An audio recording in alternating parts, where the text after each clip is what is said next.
Good afternoon বন্ধুরা, আমার এই ছোট্ট চ্যানেলে আপনাদের সবাইকে স্বাগত জানাই। অনেক দিন পর আজকে আবার একটা ব্লগ আপনাদের সঙ্গে শেয়ার করছি।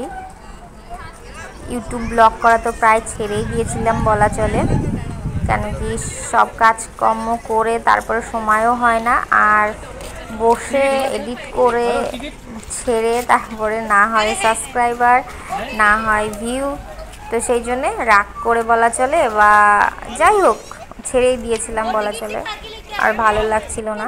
কিন্তু আজকে এখানটায় এসে জায়গাটা এত সুন্দর লাগছে, মানে না শেয়ার করে আর পারলাম না আপনাদের সঙ্গে। তো আমরা এসেছি আজকে হচ্ছে গোয়ার ফোর্টে, আগোডা ফোর্ট বা আগোডা।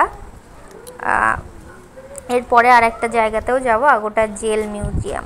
তো এখন এসছি আগোডা ফোর্টে। প্রথমত এখন বাজে 4টে মতো, আমরা বাড়ির থেকে বেরিয়েছিলাম ওই 3:30 নাগাদ। আর শুনো বাবা গেছে টিকিট কাউন্টারে টিকিট কাটতে, আমরা ততক্ষণে গাছের ছাওয়ায় দাঁড়িয়ে এখানে কাগে জল খাচ্ছিল, আর আমরা একটু দাঁড়িয়ে হাওয়া খাচ্ছি, চারিপাশটা দেখছিলাম। শুনু এখানে বেশ মজাই আছে, ও অনেক দিন ধরে বলছিল বিচে যাব, তো সেই জন্যই আজকে বিশেষ করে বেরোনো হয়েছে। ওখানে আমার বাবা এসে বলল টিকিটে মানে অনলাইন টিকিটে কিছু সমস্যা হচ্ছে, তারপরে আবার আসলাম টিকিট কাউন্টারের এখানে নর্মাল টিকিট কাটতে। এখানে টিকিটের চার্ট আছে, কটার সময় বন্ধ হয় বা কত করে টিকিট নেয় সেই সব। আর আমরা এখানে দাঁড়িয়ে আছি, শুনু এখানে ভীষণ বাদরামো করছে, আর ও এখন একটু ভীষণ বাদরামি করে, মানে ভীষণ পরিমাণে বাদরামো, ওর ভীষণ বাদরামি বেড়েছে। আর পলাশ গাছ না, পলাশ সম্ভবত এটাকে পলাশ গাছই বলে, আমরা তো ছোটোবেলায় সেটা বলেই জানতাম যে লাল লাল ফুল আর গাছের গায়ে কাটা কাটা। তো এখানে আমি দেখলাম অনেক দিন পরে সেই গাছগুলো, এখানে অনেকগুলো গাছ আছে এই গাছ। তোর বাবা টিকিট নিয়ে আসার পরে আমরা ঢুকে গেলাম ওখান থেকে, আর এখানে জল খাওয়ার জন্য একটা জায়গা করা আছে। মোটামুটি আসলে এখানটায় বেশ ভালোই লাগবে বলা চলে। আমরা শুনছিলাম, কেউ বলছিল ভালো, কেউ বলছিল দেখার খুব একটা কিছু নেই, তবে এবার ভিতরে গিয়ে আমাদের দেখতে হবে যে কেমন আছে। তবে লোক তো দেখছি প্রচুর আছে, আর এখানে কনস্ট্রাকশনের কাজ চলছে পাশে, সব কিছু মানে নতুন করে তৈরি হচ্ছে। এই রাস্তাটা সম্ভবত নতুনই হয়েছে, আগে হয়তো এত সুন্দর ছিল না। আর সাইড দিয়ে আরও অনেক কিছু কাজ চলছে, বসার জায়গা টায়গা করেছে নতুন করে, তবে দেখতে বেশ ভালোই লাগছে প্রথমত। আর সাইডে সমুদ্রও আছে, তবে এটা বিচ নয়, একদম পুরো গভীর জল আছে, জঙ্গল আছে একটু সামান্য, তার পাশেই আছে সমুদ্র। তো শুনু বেশ মজাই করছে বলা চলে, আমরা সবাই মজা করছি। কিন্তু সাজা হচ্ছে আমাদের কাছে এই দুপুরের রোদটা, ভীষণ কড়া রোদ, মনে হচ্ছিল যে আরেকটু পরে যদি আসতাম ভালো হতো, কিন্তু 5:30 পর্যন্ত ওপেন থাকে, সেই জন্যই এত তাড়াতাড়ি চলে আসা। তো এখানে টিকিট একজনা দেখলো সবারই টিকিট আছে কিনা, তারপরে আমরা ঢুকে গেলাম ভিতরে। এবার একটু ছায়া ছায়া আছে, কিন্তু যখন উপরে উঠবো তখন আরও বেশি চড়া রোদ। আর এখানে সিঁড়িটা দেখুন কি পরিমাণে খারাপ, তো এপাশ দিয়ে হয়তো সবাই নামে, এই সাইডে আর একটা জায়গা আছে, এদিক থেকে হয়তো ঢুকতে হবে ভিতরে।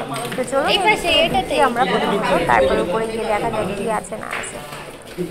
এই সাইড দিয়ে ঢুকছি, এখানে কিছু ছবি আছে টাঙানো, মানে গোয়াতে কোথায় কোথায় ঘুরতে যাওয়া যায়। আমরা এখানে প্রায় মোটামুটি সব জায়গাগুলোই ঘুরে ফেলেছি, 2-1টা জায়গা ছাড়া।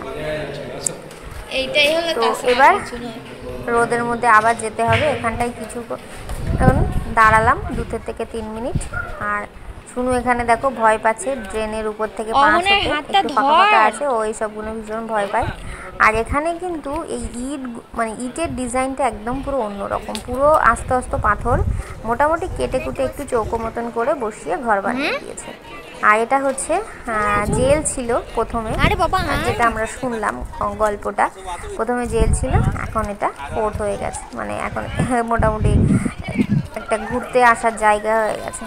তো আমার ঢুকেই মনে হলো সেরকম কিছু দেখার নেই, কেন কি সব এই যে পাশ দিয়ে দেখতেই পাচ্ছেন সব জেল মুখগুলো বন্ধ করে দিয়েছে, একটা খোলা আছে, এই যে আমরা এবার যাবো এখানটায়, এই একটাই খোলা আছে, বাকি সবগুলো বন্ধ করে দিয়েছে, আর এটাতেও তালা বন্ধ করা।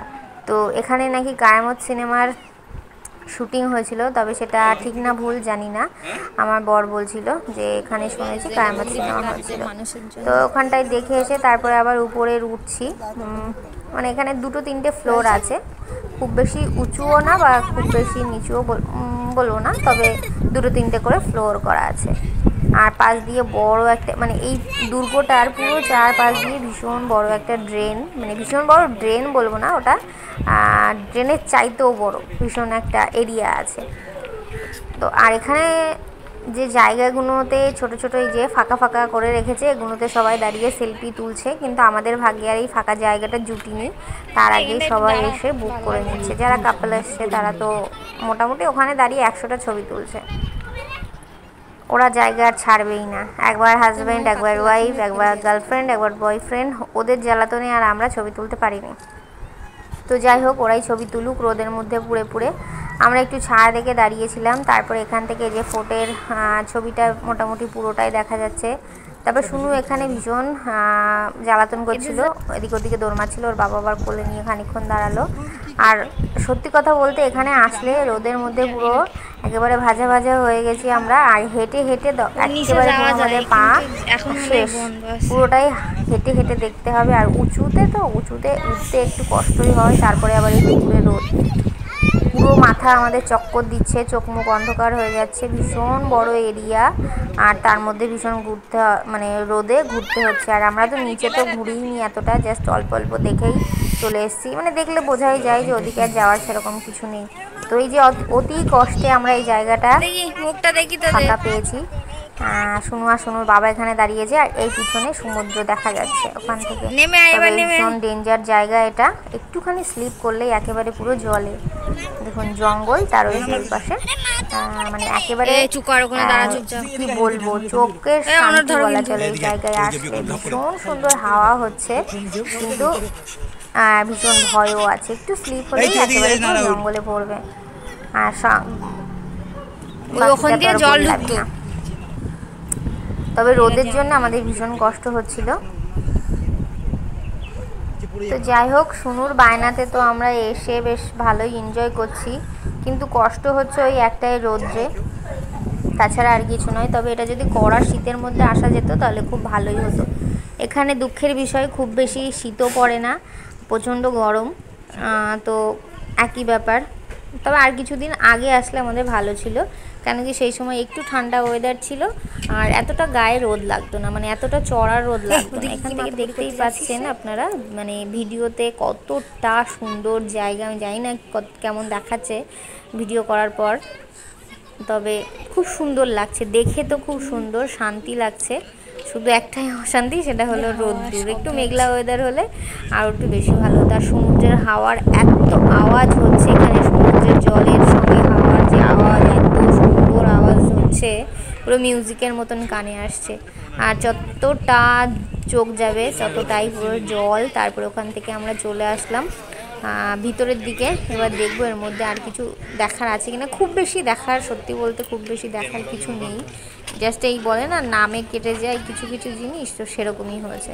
শুধু রোদের মধ্যে পাই পাই করে ঘুরে ঘুরে বেরিয়েছি আমরা। আর সবাই ওই যে গোয়া ঘুরতে আসার যে নেশা মানুষের, গোয়া ঘুরতে এসে ফোর্ট যাবে, বিচ যাবে, সেই সবই, তাছাড়া আর কিছু নয়। আমি গোয়াতে এসে এখন বুঝতে পারছি যে মানুষ কেন আসে, এখন মনে হচ্ছে যে মানুষ কেন আসে টাকা পয়সা খরচা করে গোয়াতে। এখান থেকেও দেখুন কি সুন্দর লাগছে জায়গাটা, এরিয়াটা অনেকটা বড়, অনেকটা বড়। আর পাশে যেহেতু সমুদ্র আছে সেই জন্য আরও বেশি সুন্দর লাগছে। সবাই সেলফি তুলতে ব্যস্ত আছে, আমরা তো 2-4 জন মানুষের ক্যামেরাম্যানও হয়েছিলাম। তো যাই হোক, দেখতে কিন্তু খুবই সুন্দর। যারা যারা এসেছো বা আসবে, আসতে পারো, দেখতে পারো, খুব সুন্দর। হ্যাঁ, তবে যতটা আশা নিয়ে আসবে ততটা দেখার কিছু নেই এখানে। আমরা প্রথমে মানে যে পরিমাণে মানুষের ভিড় দেখছিলাম টিকিট কাউন্টারের ওখান থেকে, যে না জানি ভিতরে কত কিছু আছে, না হলে এত কিছু, মানে এত মানুষের ভিড় হয় না, কিন্তু ঢুকে তত কিছুই দেখতে পাইনি, একেবারে পুরো ফাঁকাই বলা চলে। অনেকক্ষণ পর একটু আমার দিকে ক্যামেরাটা ঘোরালাম। নিজে ক্যামেরাম্যান হলে নিজের ছবি আর তোলা হয় না, বাকিদের সবারই তোলা হয়। তো যে সিঁড়িটা দিয়ে আবার নিচে নেমে যাচ্ছি, অনেকক্ষণ ছাদে ঘোরাঘুরি করলাম। এই যে খাড়া, একেবারে পুরো খাড়া সিঁড়িটা, আর ছোট একদম, একজন উঠলে আরেকজন নামা যায় না, বা একজন নামলে আরেকজন ওঠা যায় না। তবে দেখার সেরকম কিছু নেই, শুধুমাত্র এই ছাদে ঘুরে ঘুরে ঘুরে ঘুরে সমুদ্রটা দেখার, এই আর কিছু নেই। তো এখান থেকে এবার বেরিয়ে যাব। আর এই হচ্ছে ড্রেন, যেটা বলছিলাম ভীষণ বড়, এরকম দুর্গের চারপাশ দিয়ে পুরো এরকম ড্রেন আছে। এখানে সবাই বলছিল এটা যখন পর্তুগিজদের মানে সময় ছিল তখন নাকি এখানে জল এসে থাকতো, আর সেই জলেই মনে হয় এখানকার মানে খাওয়ার জল বা রান্নার জল যাই হোক সেই সবের কাজ চালাতো এখানে জল এসে থাকার পরে। তো চলো আমরা ভিতর থেকে বাইরে চলে এসেছি। বাইরে এবার একটু রোদ কমেছে, কেন কি আর একেবারে পুরো দুর্গের পিছনে সূর্য চলে গেছে, অনেকটা জায়গা ছায়া হয়ে গেছে। এবার আমরা খানিকক্ষণ এখানে বসবো, তারপরে বেরিয়ে পড়বো। আমাদের মজা হোক বা না হোক, শুনুর ভীষণ মজা হয়েছে, শুনু ভীষণ মজা করেছে এখানটায়, আমরাও করেছি। কিন্তু ওই যে ভেবেছিলাম অনেক কিছু দেখার আছে, কিন্তু সেরকম কিছু দেখার নেই, শুধু জায়গাটা আছে, বাকি কোনো কিছু দেখার নেই।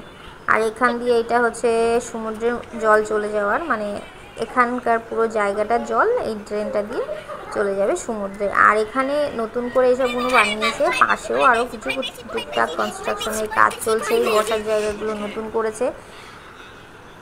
আমরা এখানে একটু খানিকক্ষণ দাঁড়াবো, তারপরে যাব। ভীষণ রোদ্দুর, এখনও ভীষণ রোদ্দুর, তবে দুর্গের পিছন দিকে সূর্য চলে গেছে বলে এই কিছুটা জায়গা ছায়া হয়েছে, দাঁড়ানোর মতন জায়গা পেয়েছি, নয়তো এতটা জায়গাতে এক বিন্দু ছায়া নেই, মানে ছায়া ছিল না আমরা যখন ঢুকেছিলাম এখানটায় বলা চলে। আর আমাদের চোখ মুখ তো পুরো একেবারে বলা চলে ঝলসে গেছে। আমরা যখন এসেছিলাম তখন পুরো মাঠটাতে কোথাও একটু ছায়া ছিল না, এখন একটু কিছুটা জায়গা ছায়া হয়েছে, একটুখানি বসবো। আমাদের হাল পুরো বেহাল হয়ে গেছে, রোদ্রে ঘুরে ঘুরে মুখ চোখ পুরো জ্বলছে গাড়িতে এসে। এবার চোখে মুখে একটু জল দেব।